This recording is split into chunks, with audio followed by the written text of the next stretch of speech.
Slave DiBiase.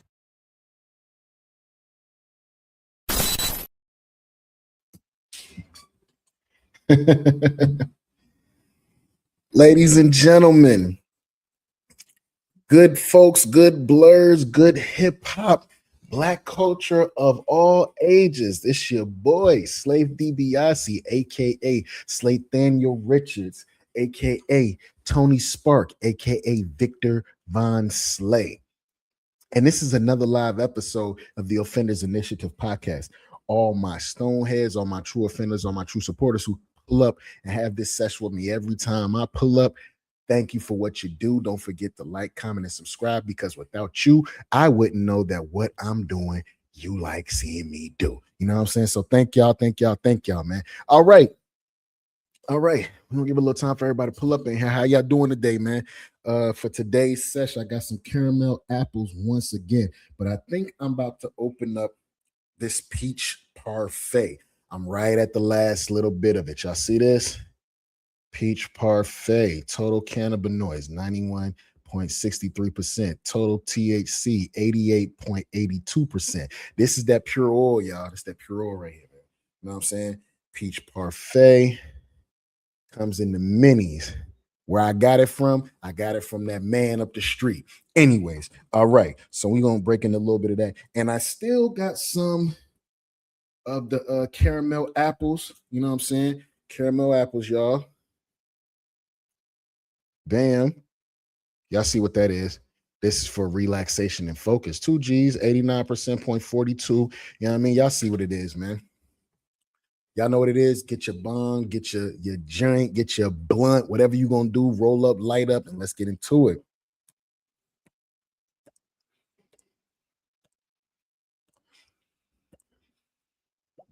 And I waited to smoke with y'all today. I ain't even smoked today. So, you know, salute. All right, my good folks, who's been keeping up with the new season of Cross? I'm going to be honest with y'all, man.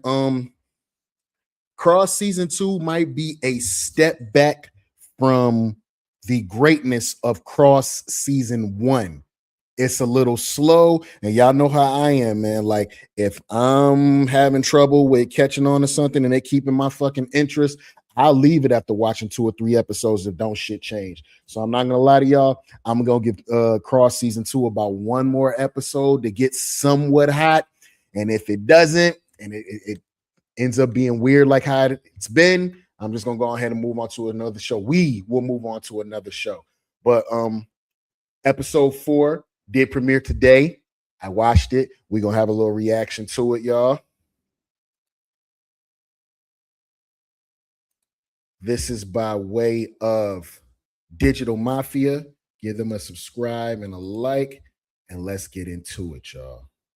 The first 3 episodes of Cross Season 2, the board was set with overlapping high-stakes conflicts. We had Rebecca and Donnie playing Robin Hood by murdering Crestbrook Industries' corrupt billionaires. Okay, Rebecca and Donnie, which is the little Hispanic-looking woman right here. They call her the Light. She is an Avenger, actually a vigilante that has been going around killing a list of corrupt billionaires that are involved in human, specifically child labor trafficking, amongst whatever else they might be doing to them. Her mother got killed in the midst. She's clipping everybody on this list. She got a list of like either 7 to 10 people that she's like, no matter what, they got to be up out of here. And her signature is she cuts off these 3 fingers. So far, like last season, I wasn't with the killer. The killer was a complete sicko. This season, I'm with Rebecca. I'm with her. She killing these nasty sex trafficking people. And with the Epstein files coming out, this is starting to ring a bell, is it not? Murdering Crestbrook Industries' corrupt billionaires, while Alex and his team chased down Lincoln for terrorizing Lance. In the process, Alex accidentally stumbled onto Lance's potential ties to a massive child trafficking ring. Add in Lincoln killing a dirty DHS officer to go find his idol Rebecca, and Kayla being hunted by the mastermind over her ties to the shady Project Bad Religion, and you have a recipe for chaos. Hold on, what now? By the mastermind over her ties to the shady Project Bad Religion. That was her. I know for a fact Jamie Lanier watches this show. So that was Cross's partner, his FBI partner. She's dirty, bruh. She's dirty. Look at the soldier with the block in his eye. They drugged him. They did some stuff. Impaled in the eye. Yo, she's dirty, bro. She's dirty. And I knew it was something with it because he got too close to her. You remember last episode, they dropped the first 3 episodes last week. Last episode, he cracked buns. They were drunk. She took him out for a rodeo, and things got a little weird after that. We can get into it. And you have a recipe for chaos. So, what happens when all these volatile pieces finally crash into each other in episode 4? Well, with a spoiler warning, let's break it down. Kayla's skeleton closet and the DHS dirty laundry. Episode 4 kicks off in Washington, D.C., dropping a massive bombshell. Larson, the DHS officer Lincoln killed, wasn't just doing his job. A DHS prosecutor reveals. By the way, Lincoln, the character that they're talking about, he killed this agent who was a dirty agent. He killed him in self-defense. So don't be thinking that the boy Lincoln is on some bullshit. I mean, he got his shit with him, but he's really a good guy. Off the record that Larson was a corrupt cop in bed with the child traffickers, and he was illegally transporting Lincoln to execute him and stage an escape. With that loose end tied up, Alex and Kayla follow a trail of missing finger cold cases straight. Yeah, so if you was taking me somewhere in the cut to murder me because I knew exactly what you was doing, your child trafficker, if you was doing the same thing to me, hell yeah, one of us is walking away and it ain't finna be you. What are you talking about? Straight to Florida. Before hitting the road, Alex officially welcomes Berto into his home.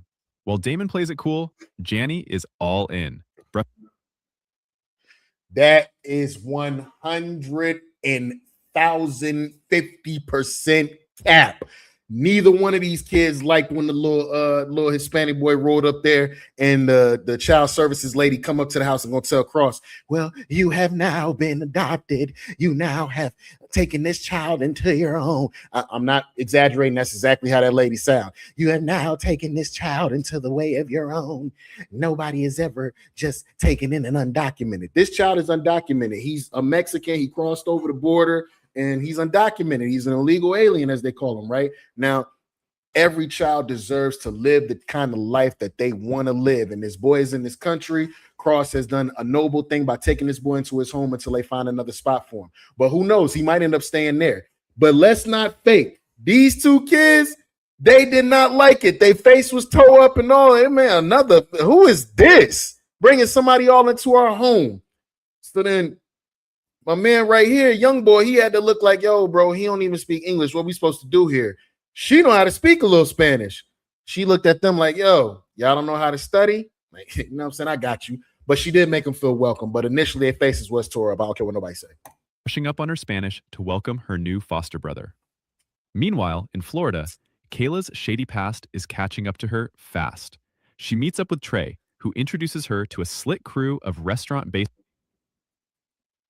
Trey should be in jail some damn where for everything that he did in season 1 and now in season 2. And this crooked ass, now we know she's a crooked ass FBI agent, white girl here. She needs to be put behind bars along with him, Silent Bob here in the middle, because they say, what's his name? Susan, that's his name. He said he doesn't use his words, but that don't mean he understands. He said, just because somebody doesn't talk, this is what Trey's telling the old girl right here. Just because somebody doesn't talk doesn't mean they don't understand. That's a dangerous miscalculation that you can make about a person. Just because they don't talk, just because they don't say much, don't mean that they don't see everything, and it don't mean that they don't understand. Hackers and tasks him with finding the Project Bad Religion files. But Trey, being the unpredictable wildcard he is, opens the files himself. He watches a horrifying video of a PTSD-stricken soldier committing suicide, while a young Kayla seemingly... Look at her. Evil. That dude literally tweaked and impaled himself in the eye, and she just stood there and watched it. Now, they did the little CGI to kind of de-age her. Does she look the same? Y'all tell me.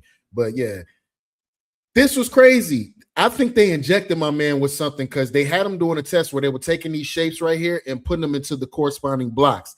He got into this last block and it wouldn't go, and he started tripping, tweaking. Next thing you know, my man took the little thing, he bounced his head up off the up off the table there. He bounced his head up off the table again. And then he stuck himself in the eye. And she just watched. She didn't even flinch. She started writing on her little notepad like them fucking weird-ass psychologists that people be trying to make folks go see. No, they over there just judgmental on that little notepad they got. Observes. Let's be real. Trey dances in his underwear, takes drugs, and kills without remorse. If he is horrified by Kayla, she must be hiding some serious darkness. Will Trey blackmail her with this? Turn her over? Of course he will. Trey is the grimy motherfucker. He is the Dre from Power of this show. So grimy to where he should be in jail, should be dead, but he just keeps slipping through the cracks and not getting caught. And he making boss moves at the same time. Over to the authorities? Or will he just step aside and Cuz let the mastermind serve her killer. the karma she deserves? Yeah, son smacked his head twice off the jump, man, and then impaled himself in the eye with the little square. Now think about it. We've been the goddamn we from Louisiana. We was in Head Start, first grade, second grade. We was playing with shapes and all that. We did not once think to poke ourselves in the eye with the little square triangle shape. We didn't do that, but he did. I know a lot of motherfuckers with PTSD, and ain't nobody ever thought about punching himself in the eye, let alone in front of somebody. My bet is on blackmail. Trey loves having leverage. Lance's crumbling empire and Berto's heartbreaking secret. Back in Toledo, Ohio, Crestbrook Industries takes a massive hit when the Department of Labor and local police... Look at this stupid motherfucker right here. Y'all seen dude right here, right? Hold on. Buddy right here was telling everybody, you know what I'm saying? He spoke in Spanish. He ran in there because they're all in there working illegally. All of those people in there are illegal. He hit the vámonos, arriba, everybody move. The people are coming, policía. He was letting them know what was going on, right? He said, hi, get the fuck on. A massive hit when the Department of Labor and... This motherfucker comes out the cut and hands a black girl here who speaks Spanish his ID. His ID set gave him some fake name, some old ass Hispanic man name, and then he was like, "Yeah, that's your name." He was like, "Yeah, that's my name." It was like Eduardo or something like that. She said, "Here it says you're 42." This the face he gave her right here. I wish I could fucking zoom in, but this the face he gave her when she said, "Your ID says you're 42." He just sitting there, dumbass. She said, "Does he look 42 to y'all?" She turned around and said it to the other folks in English. She said, "No, shut everything down." Now that's how them folks get their money. They done crossed over here trying to make a buck for their family. That's how they get their money, and now the operation is shut down. Local police raid their outlet for employing undocumented immigrant children. Lance, who prefers to keep his hands clean while soaking up the dirty money, is furious. When Nat bluntly informs him that his fixer Paul is dead, Lance realizes he needs an action plan before the FBI connects the raid, the trafficking, and the murder directly to him. See, this is what I'm saying. When you're doing illegal stuff, you know you got illegal workers working for you, my brother. You should have had an exit plan day one, not thinking about it when we in the sugar of the shit. It's not time to think about how to get out now that we in it. We in it now. Simultaneously, Samson and Vega are trying to exonerate Samson's mother, LaDonna, armed with nothing but the initials TK. Samson takes a break to bond with Berto, and we get a gut-wrenching reveal. Blanca, one of the kids arrested in the Toledo raid, is Berto's sister. And Blanca is waiting for him to come home. She said she was texting him. She lost contact with her brother. She's still hoping that he's supposed to arrive today. Otherwise, he would have been one of those undocumented child workers in there as well in that sweatshop. But Cross got a hold to him, so now he's in good hands. Instead of pressing the kid for info, Samson comforts him with his own story of being taken in by Alex's family. So, who is TK? It has to be someone deep within Lance's inner circle, or perhaps a rival looking to take Crestbrook down from the inside. As for... By the way, Cross's partner, buddy right here, Cross's partner, if his mom is involved with any of those, like if she's truly involved with any of these child laboring, child trafficking shit, I hope she stay her motherfucking ass right where she at, locked up in jail. Just you're a horrible person. All of y'all horrible people. And my man, he gonna mess around and he gonna get his comeuppance in a minute too. But as we're listening to everything, shit still isn't heating up for me. It's not enough action. Ain't nobody died enough yet. story of being taken in by Alex's family. So, who is TK? It has to be someone deep within Lance's inner circle, or perhaps a rival looking to take Crestbrook down from the inside. As for Berto and Blanca, I see a reunion on the horizon, and hopefully, they get a front row seat to Lance's empire burning to the ground. Casino. I just want the sister and the brother to get adopted and go move and have a good life or whatever, instead of being in somebody's warehouse making Adidas for like 10 cents. That's not cool. Hookups and dangerous obsessions. Lincoln survives the grueling trek from Texas to Sunrise, Florida, and arrives bearing gifts. Proof that Crestbrook was illegal. Now, mind you, Lincoln, this is why I said this season might be a little bleh, because Lincoln was able to find this potential serial killer that Alex Cross is after, being the girl right there, Rebecca. Lincoln was able to find her. How Cross can't find her? And he a whole cop. You get paid to think like that. So Lincoln finds her. She's like, the girl of the light is like Mystique to the aliens in the X-Men universe. She's known as a hero, even though she knocking motherfuckers off for the greater good, but she's known as a hero, but she's still a killer. Legally paying off the DHS. While Claire views Lincoln as a massive, untrustworthy liability, Rebecca is completely charmed by his obsessive dedication. She sets him up with a fake ID, housing, and a hideout in the casino where she works. But things get complicated when Alex and Kayla arrive at the same casino.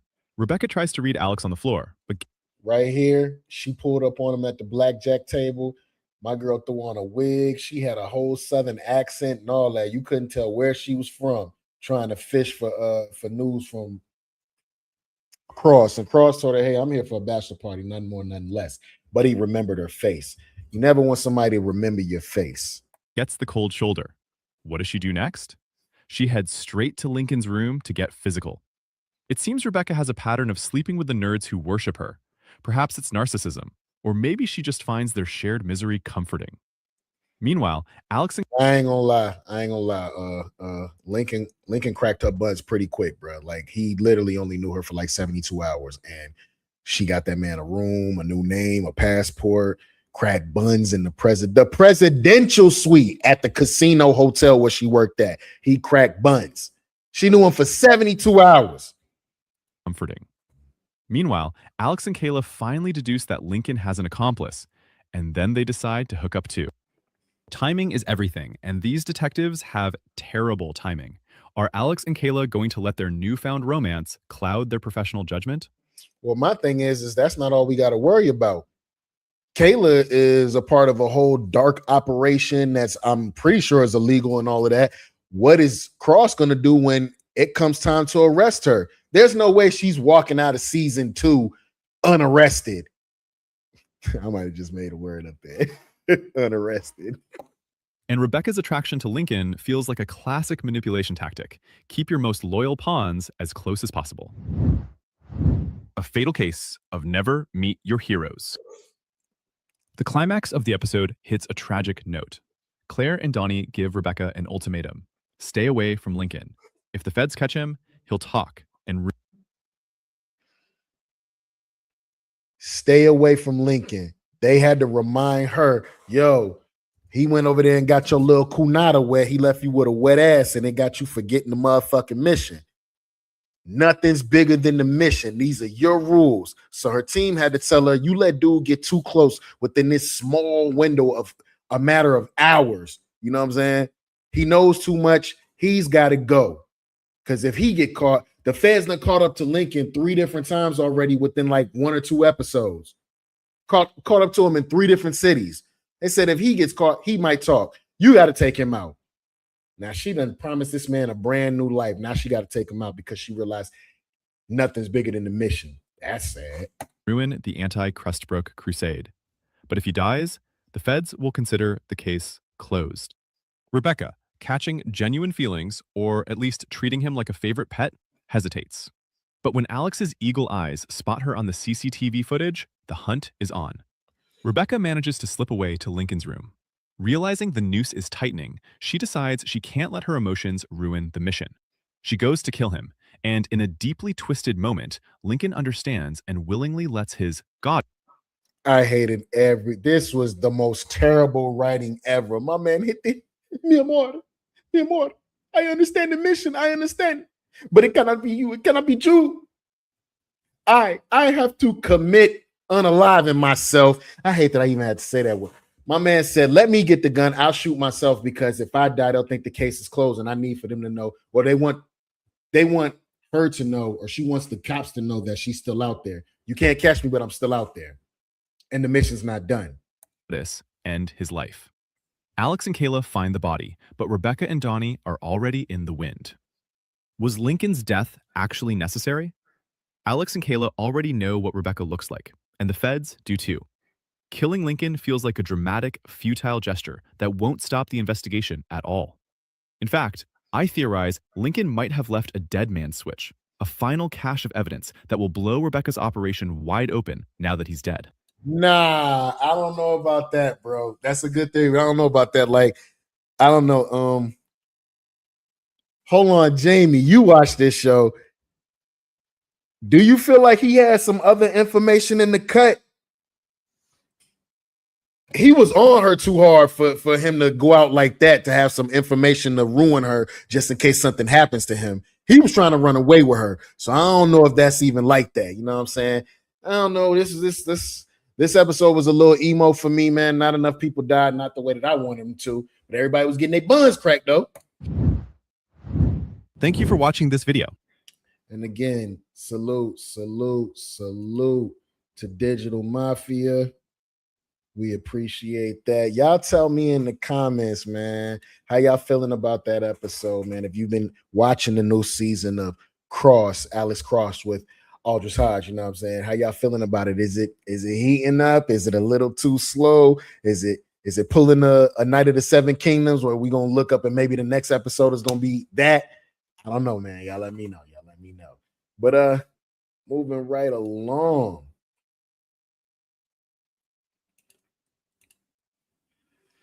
Oh, I got a question for y'all, man. I might be a day late and a dollar short even talking about this, but all my hip hop heads, man, there has been an ongoing discussion out here on, I've been seeing on Twitter and Threads and various little hip hop blogs and all that. But the conversation really started with legendary battle rappers Murder Mook and Loaded Lux.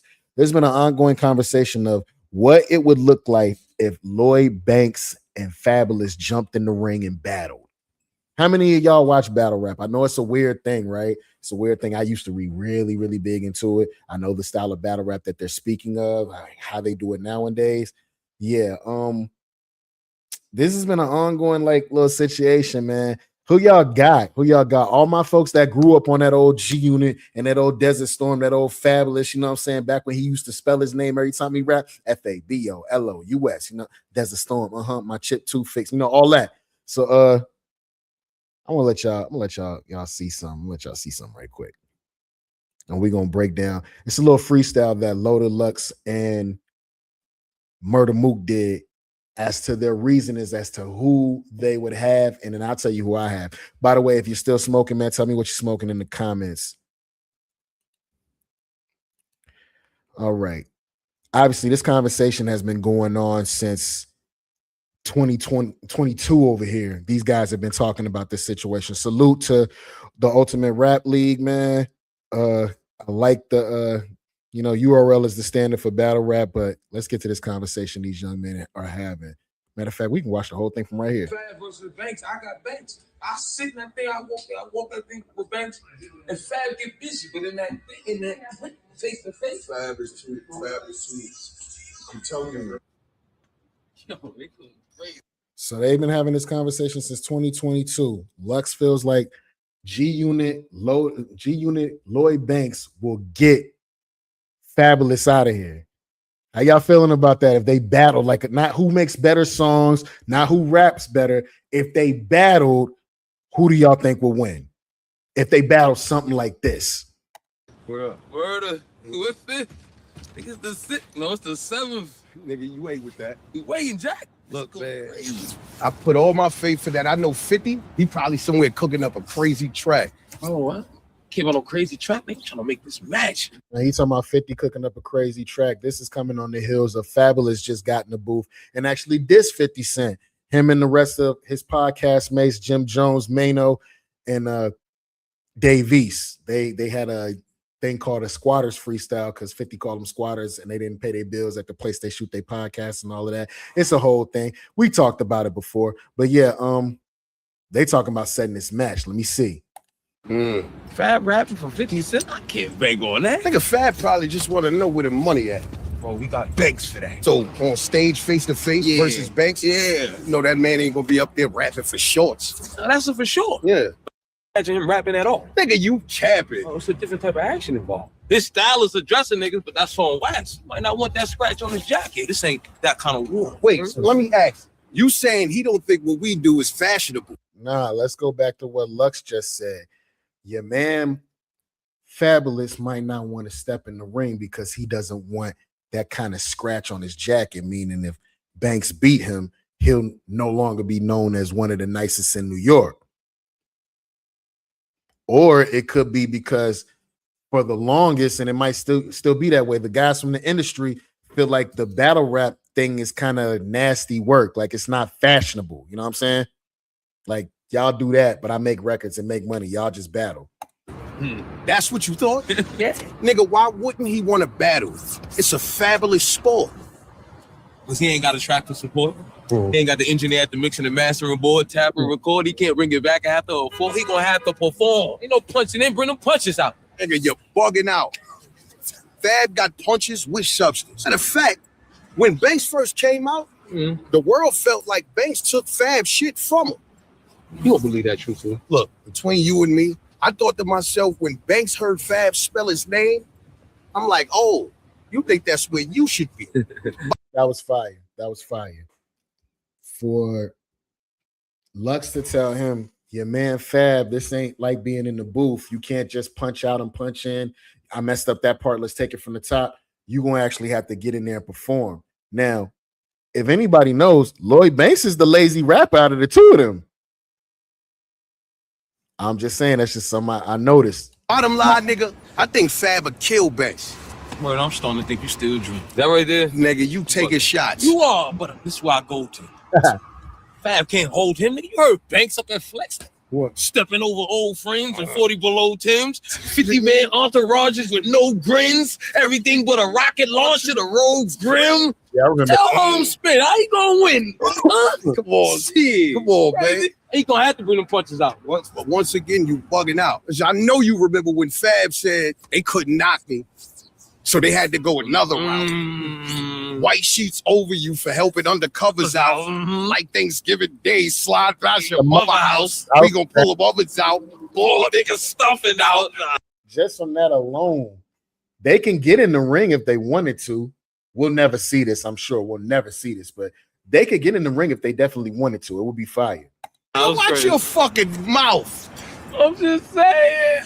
Listen, we respect all their hard work and dedication. It's appreciation. We fans. We just debating. The whole world want to see them in the ring, man. Why they got us doing this heavy waiting? And until that day happened, all this back and forth, this shit speculation. Yeah. But I know they competitive nature. They want to show the world who better rap figures. Yeah. So Banks, where you at, nigga? Fab, where you at, nigga? I don't know. Y'all tell me in the comments who y'all have. I think if they battle in the traditional manner, similar to what those gentlemen just did, I got Fab getting Lloyd Banks all the way out of there. I'm not gonna say Lloyd don't win a round. I'm not gonna say Banks don't win a round, but I just feel like it's gonna be very, very different. It's gonna be very, very different. And you got to remember, Jadakiss beat Fabolous in the verses because simply Jadakiss performed. You have performance with Fab, it's over. I know, man. Y'all tell me in the comments, who do y'all have Banks versus Fab, man, if they did a traditional battle? But now they're turning it into all these different discussions like who makes better songs, who's the better writer, who's had more hits. If they did a versus, who would win? Y'all tell me who y'all think would win, man. You know what I'm saying? In a regular battle, Lloyd Banks versus Fabolous, man. I got Fab getting Banks all the way out of there for real, man. Seriously, that's not even gonna be fair. But yeah, all my Marvel folks, man, pull up. We got to talk right quick. How are we feeling about certain characters in the MCU being recast after Secret Wars? Are there any characters that you might want to stay who you might want them to stay who they already are? Or is there a dire need for recast for certain roles? And the reason why I'm asking that question is because we have reports, or I've seen some reports, you know what I'm saying, while I've been scrolling through the day about the future of the character of Thor and Chris Hemsworth in the MCU. So they have plans for him after Secret Wars. Hold on, let's check this thing out right quick. Hold up, y'all.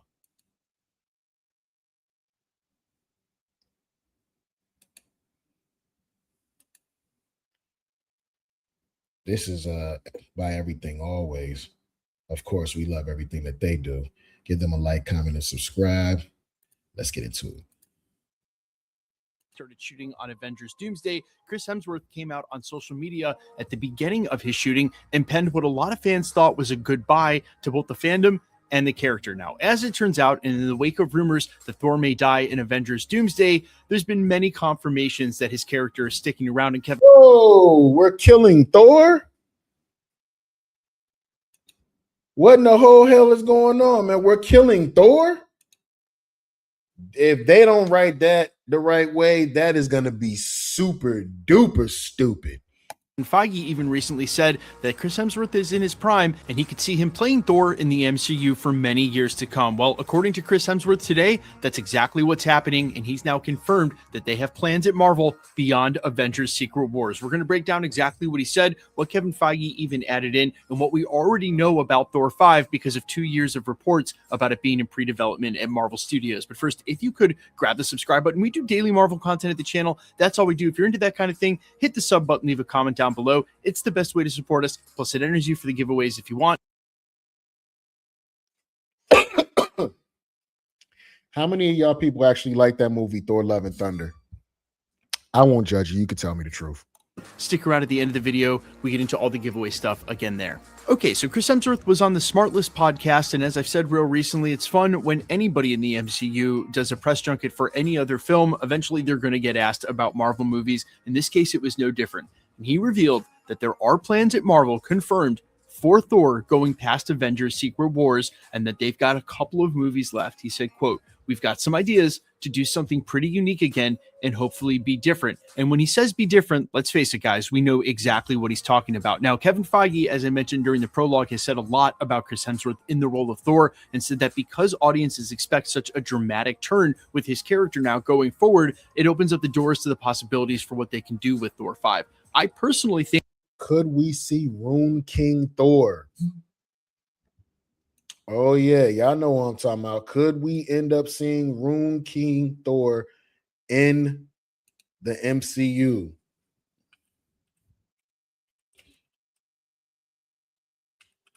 Are we even ready for that? Rune King Thor in the MCU. I'd say, again, this is another situation where Marvel should just go ahead and go all out. there is no reason to usher in an early ending for any characters or actors that A, we need in the MCU for the future to come, but B, again, with the actors that are relatively young. And in Chris Hemsworth's case, he is, compared to some of the other Marvel leads he finds himself surrounded by. Now, a fifth movie in the Thor franchise, when Doctor Strange is still waiting on his third film, Black Panther's just Thor 5. I didn't say give him another movie, but like, I didn't say kill him off, but I didn't say give him another movie either. Like, he just can't like make appearances in other people's shit. The man that had 4 movies, and the last one was trash.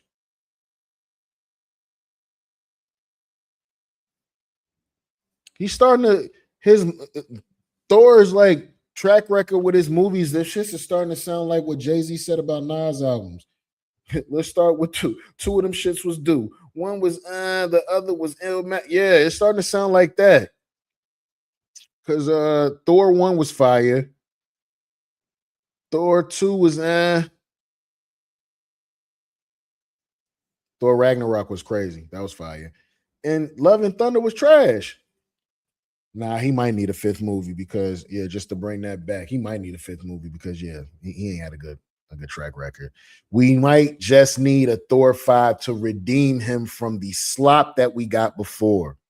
It's about to get his third film, and Shang-Chi hasn't even had a second movie yet, is unprecedented, but it speaks to the popularity of the Thor character from the Marvel movies and Chris Hemsworth in that role, and a want for Marvel fans to go ahead and redeem him coming off of the last film, Thor Love and Thunder. And when he says be different, that's exactly what he's talking about. He's been on record over the last 2 years, extremely vocal about the fact that they went way too far with Thor Love and Thunder, that the tone wasn't right. They basically made a mockery of the character, and that if they were it's trash. It's okay to say that. Y'all got money, y'all can make another movie. It was trash. Thor Love and Thunder, the storyline, the villain, everything. That movie was trash. The armor he had on, trash.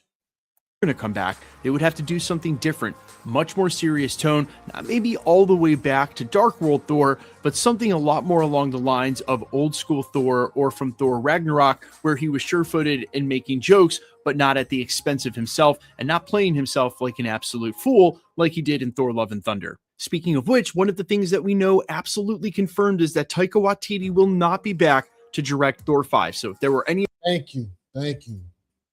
Because Taika Waititi should be taken out back and executed for what he did with that last movie. Yeah, I said it. Of you who were fearing the fact that he'd be back for another Thor movie and it'd be Thor Love and Thunder all over again. No, that's already confirmed. Taika Waititi's moved on to other things. He's actually writing a Star Wars movie. A couple of names have been floated out there, including Mad Max Furiosa director George Miller, who said he'd work with Chris again on anything, and another familiar actor for Chris Hemsworth and Extraction director Sam Hargrave. Now, it's almost certain, given now the dude that shoots the Extraction movies, that's fire. We could end up seeing a good movie if we get him shooting the next Thor movie. what Marvel Studios has laid down as their directive for the next 2 years, that they're not focusing on anything else but finishing the multiverse saga and doing Avengers Doomsday and Avengers Secret Wars. At the crux of a lot of the problems for Marvel Studios over the last half decade in the multiverse saga was said to be Kevin Feige's bandwidth and just being spread way too thin. So for anything that's in development right now at Marvel Studios, there's a real likely chance that it's either on temporary hold or just not being given as much attention. You know, I just thought about something. We could end up seeing the Thor core in Doomsday or Secret Wars, and I hope they don't get a bunch of like weird people to play different versions of Thor, like kind of like making a joke of him. If they're gonna, I think the tone of these next 2 or 3 Marvel movies, it needs to be fun but seriously on the serious side and have big, you know what I'm saying, ramifications and implications, you know what I'm saying, to everything. So they can't afford to joke. As it will be going forward. Now, that doesn't mean that they haven't started trying to find people to write some sort of script or taking pitches for that. But what I will say is that will be step one before they go locking down a director, before we know really what's going on with this movie. And I assume that is something for the distant future. Right out of the gate, we already know that they're prioritizing films like Black Panther 3 and the X-Men reboot, as well as some other rumored films like Midnight Suns, Deadpool 4, and Fantastic Four 2. They're also rolling back the number. Midnight Suns. Very underrated video game. Very underrated comic. We might need Jordan Peele for a Midnight Suns movie though. Movies they do a year, keep that in mind. So it could be a good chance that we don't get, say, a Thor 5 until 2030 or 2031. Now, that will take place during the multiverse saga, where Kevin Feige's already said that the next saga has a plan between 2028 and 2032, and we've basically been calling it the Mutant Saga since we knew there would be a third one and since Disney and Marvel bought the rights back from Fox. Still, there have been rumblings from industry insiders that the next saga might also focus on the cosmic side in space, which Thor fits very nicely into, and as we've said so many times, then if it's going to focus on the cosmic side, we possibly could see the return, and they should do it. I don't give a shit what anybody says. They need to do it. The return of the Eternals. It's time to bring them back. It's also time to bring the Inhumans back too. If y'all wasn't going to bring the Inhumans back, you wouldn't have put dude that played as Black Bolt on the TV show. You wouldn't have, I think his name is Roger Mount. You would not have put him in Multiverse of Madness as a comic book accurate Black Bolt. You wouldn't have done that if you have no intentions on the Inhumans returning. So yeah, let's since we got the rights to everything, let's just go ahead and do it the right way. Take some time, put out some quality shit. Think like how y'all did with the Infinity Stones. Have a MacGuffin out there that everybody's chasing after. Just keep doing that. That type of shit works. And then you can keep doing all these different teams that lead to certain things. It's really easy to do the Marvel Universe again. Like, and not to mention, like, y'all have comic books out there that y'all can get stories from. It's just the fact that the shit has been bullshit and they've had guides out there to give them what they need to do in the movie is just ridiculous to me. At the channel, you do not want the X-Men rebooted in the MCU, finally able to cross over with all of the Marvel Cinematic Universe IP, and then have systematically weeded out some of the more popular Avengers characters, like the noticeably absent Tony Stark Iron Man, and then get rid of Chris Hemsworth Thor, get rid of another OG Avenger. That just doesn't make any sense. In fact, I would argue if Marvel learned any lessons at all for how the transition went from the Infinity Saga to the Multiverse Saga, they do the exact opposite. Some of you may have seen the headline making its rounds again. I feel like this gets resurrected once a year, where it's reported that Kevin Feige originally wanted for Avengers Endgame all 6 of the OG Avengers to die. Geez, I can sort of see in the moment how he may have thought that that was a good idea. No. Why did you want everybody to die? Kevin Feige, you are now fucking up, sir. What's up with you?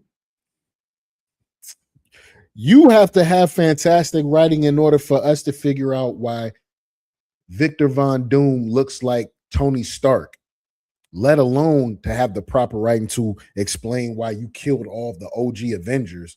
Come on, man. Idea or narratively trying to put a bow on the Infinity Saga and the MCU as a whole, but in the rearview mirror, what a terrible idea that would have been to get rid of all the OG Avengers. Chris Hemsworth, gone. Mark Ruffalo's Hulk, out. We already lost Black Widow, and Tony Stark. Steve Rogers has been noticeably absent. We're picking up with his variant that returned the Infinity Stones in Mjolnir. And of course, Hawkeye, at least for the time being, isn't doing a season 2 because Jeremy Renner said that they undercut the offering. And even since then, he said that he'll probably work with Marvel again and they'll find a way forward. There would be no reason to recast a Hawkeye and do a new Hawkeye in the MCU if you ended up removing Jeremy Renner, which means they should just keep the OG Avengers that they've got and then recast the ones they need in this soft reboot so that we can have all of the characters ready to cross over at a moment's notice. And it does. That makes sense. Since we're probably not going to have a Steve Rogers after this, we'll need a new Captain America. We're going to need a new Tony Stark. We're going to need a new Black Widow. Yeah, they got some people that they can bring back. A new Hemdall. Doesn't mean you need to do a Thor 6 and a Thor 7. Maybe he just gets 5 solo films, and for now, but no need to kill him off at the end. Just have him ever present like the other characters in the MCU so that they might pop up at any moment. Now, this said, the most important part of doing a Thor 5 is making sure they nail the tone. Thor has been all over the map, so to speak. If you look at the beginning of his character, and of course he was young, Thor was young, the character in the MCU, but I would say he's been written distinctly about 4 different ways in the MCU. There's pre-Ragnarok Thor, Ragnarok Thor, which is a part of Infinity War, Endgame Thor, and then post-Endgame Thor, which is Thor Love and Thunder, and it's progressively gotten a little bit worse. Ragnarok Thor, which the Russos used as an on-ramp for Infinity War Thor, in my opinion, is the best Thor. Where there, that's why I like this brother's content. He be telling the truth. The Thor character has been written down. His character was not written up. It has been written down. Just terrible. Trash. Yo, Marvel, Disney, wake up. Give the fans what they want. Don't do the opposite of that. Do that. That's all you got to do. Are elements of comedy from him that are smart, that are intelligent comedy, punctuated by how serious a character he is. I think that's the perfect mix of tone for him. That's what I hope they revert to. But they cannot do what they did in Thor Love and Thunder again. Making Thor a joke at the expense of himself is not the right way to place the character, especially not now, and especially won't be after Doomsday and Avengers Secret Wars. Look, if that movie's even half as emotional, has half the stakes that we expect, no one is coming out of that one completely unscathed. And Thor, in the wake of that, will probably be even more serious and gristled than he already is. And let's face it, in that last preview trailer, that's presumably before the final battle on Doomsday, he was looking pretty tough. You guys let me know all your thoughts. That's a 100% fact.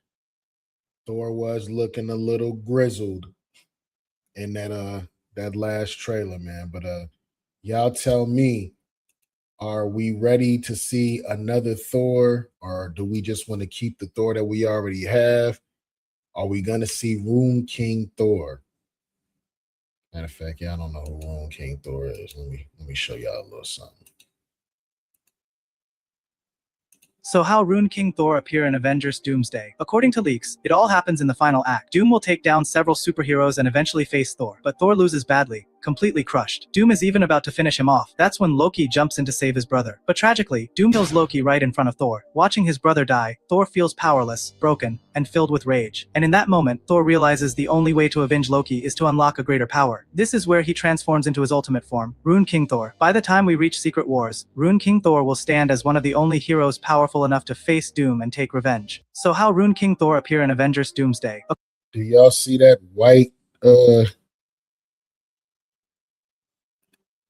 this is how he looks in the comic book. He's like all white and silver, platinum and all of that, super powered up.